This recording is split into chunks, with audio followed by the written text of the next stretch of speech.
You can only discover yourself as expression of yourself. Whatever is visible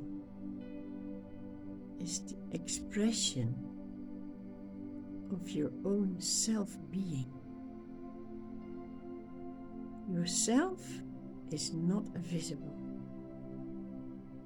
so it makes up fantasy. In fantasy, it can discover itself in all the expressions of itself. That's the self visible as expression in the world. You are that self, invisible, but you are visible as all your own expressions. There's only one self.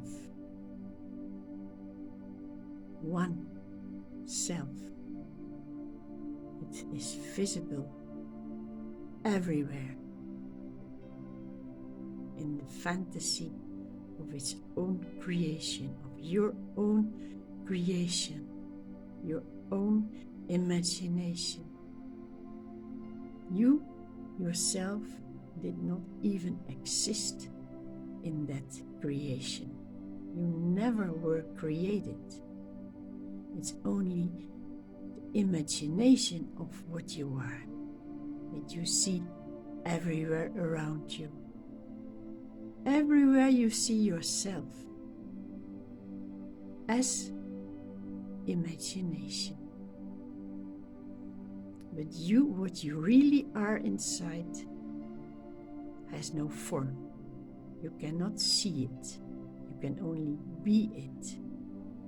And you know it by going into the imagination of all the forms you created, and you can discover that you are not those imagined forms. Then you know what you really are. The one consciousness, awareness, beingness. The formlessness is your own true eternal being. Now it's blissful and happy, as it is known that it is not all those forms in the imagined world, in the consciousness, in the awareness of the world and the objects and the forms. What you are is the empty awareness, and it will ever be empty of forms. But it will always be, you will always be bliss and happiness.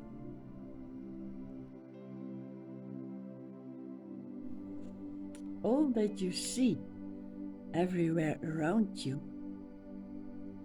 is your hidden self that is invisible in the forms that distract you. This self, this God, is divided. He split himself. God splits himself. The self splits itself in billions of forms, and in all those forms it is hidden to see what is happening with all those forms. Those forms started to believe they could choose whatever they wanted to do, and they had so much joy and pleasure in where they were placed in the creation, that they lost their way and didn't want to come back to the one self. All those little selves hidden were on their way to get more things and to become better and to have more money and to become rich and to be better than the neighbor. So there was a sort of struggle going on between all the oneselves, and they were quite going the wrong way. And they started to believe they were the only one important. And the God, the real self, looked at it for a while, and he was thinking, uh-oh, this is not going good. They go further and further away from me, so I have to do something about it. And he started to make that life, that separated life of all those little selves there, a bit difficult. But the only reaction was that the selves did more their best to be better and to be more important and to push the neighbor away. It's me, and it's all going the wrong way, even to war and killing the self. The self was killing itself in all those forms, but it didn't know that it was the self. It thought it was different and had to come to fight for itself. That's what we all are doing. And God has seen enough. He thought, no, I have to make that life there for them tough and more difficult. So they are wanting to come back to me. And all those selves in all those forms didn't understand, because they were so long and far away from their own real self, the God, that they were fighting even harder. And only when it got so difficult that they were bending their head and falling on their knees, crying for help, only then, they could surrender to the big real self they had inside, the God, and the God in them was full of compassion and said, come back to me.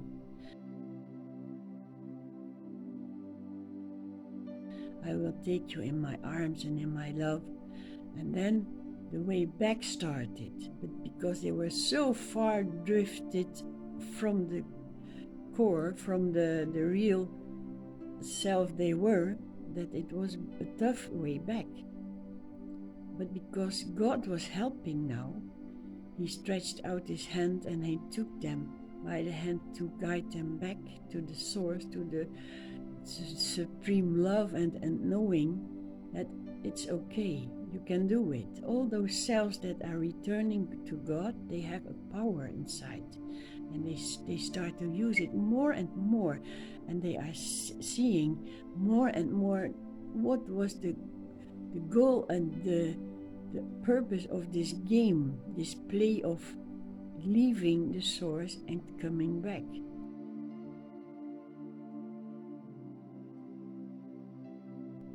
Because only when they come back, they can feel the enormous bliss.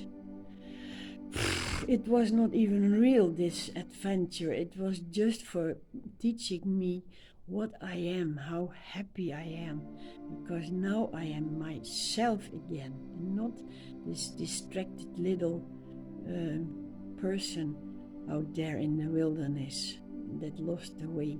So thank you for this travel, this journey, which was not even real, but it felt real. So I experienced it, and I am happy to return to the true self that I am. I am is the formless self, the love in you that brings you home. That's all. It's a journey from God, from love, into the pain and the war and the separation, back to the self and the love and the God that you are. And now you know that you are that. That's the happiness.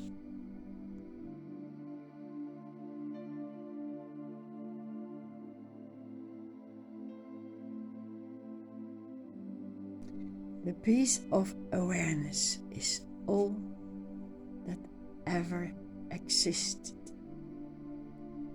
Nothing else ever existed but the peace of awareness. The silence of yourself.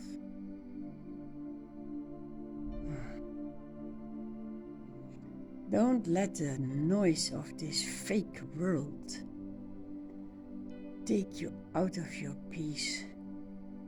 It's not worth it. It's all changing noise.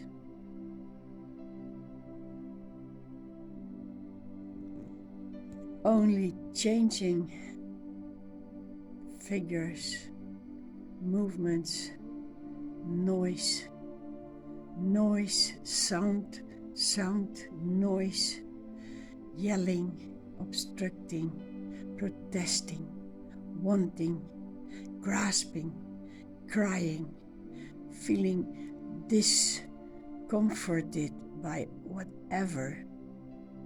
That is the fake world, and you let it take your peace away.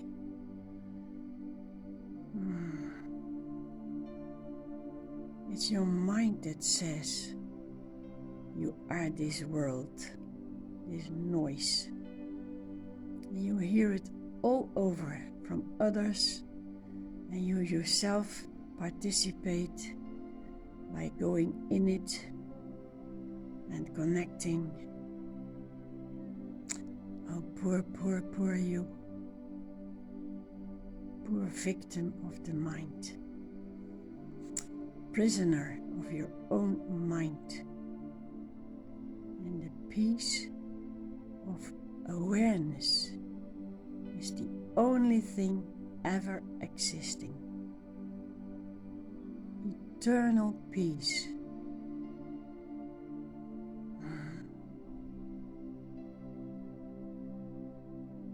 Eternal peace. The ocean is silent in the bottom, in the deep water, and on the surface, the noise of the waves. Look at me, I'm great. No, I'm bigger than you. Push, go away, I am here now. It's my place. All those waves, noise.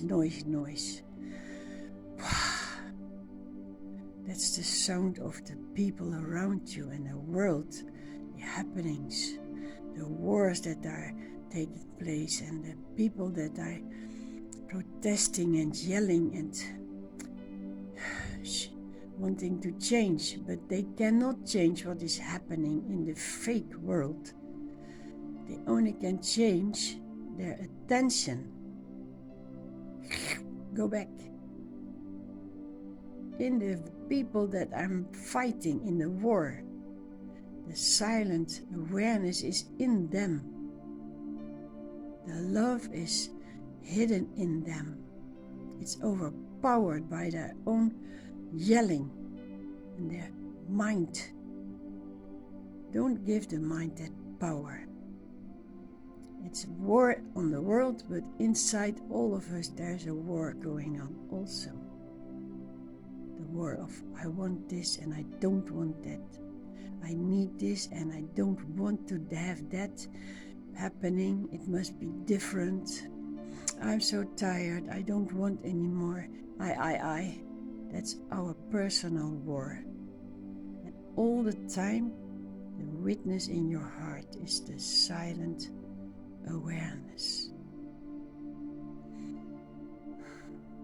That's the love inside you that doesn't shout, I want.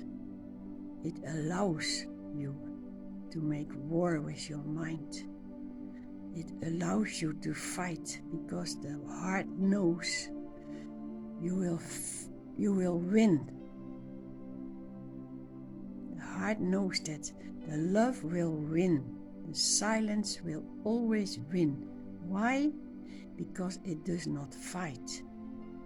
It has already won.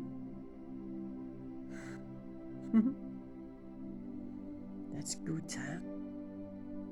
That feels good, huh? That's the silence inside of you. Your true real self. That's the big winner. And it loves you. It doesn't object to what you are doing. It allows you to fight till the end and to finish the game, because it knows you will come back and it will welcome you with warmth and love, eternally safe, hidden in this amazing place of silent love. Peaceful, peaceful, peaceful. That's your home.